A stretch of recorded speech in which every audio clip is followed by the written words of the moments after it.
We're going to demonstrate today how to fit a new bowl to your Famag IM-5, IM-8, or IM-10 mixer.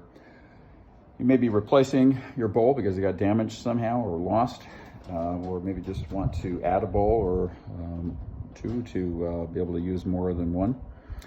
And these bowls have 4 feet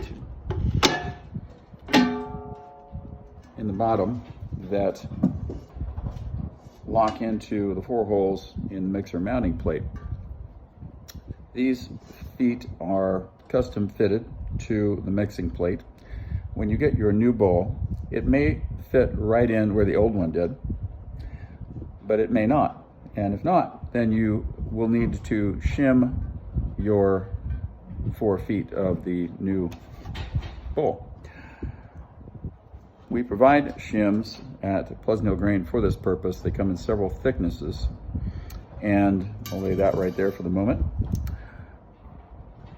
You will need a locking pliers or a water pump pliers to loosen up these, unscrew these feet. We suggest using a thin piece of metal. This is just a 3/4 inch by 3 inch strip of tin, galvanized steel, like you'd use for a valley in your roof of your house. So you can use a strip of old license plate or any just thin strip of steel to protect the edge of the foot. They have sort of a mushroom shape from marring from the jaws of your wrench. They have a firm set to them, but they're not usually terribly tight. So just a couple of easy turns, and now that's ready to unscrew the rest of the way by hand. Then to know how many shims you need, it's just a matter of experimentation. The thickest are 0.5 millimeters. I believe the thinnest we carry are 0.15 millimeters, and we have several sizes in between there. You can stack them up and use any combination, and you may find that you need the same number on each of the 4 feet.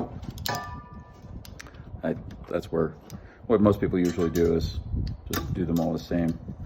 And if you put in too many, then the bowl fit will be loose and your bowl will rattle around and make some noises while the machine is turning.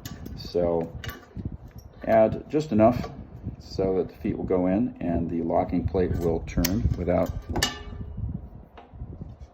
too much effort. And that's the whole operation.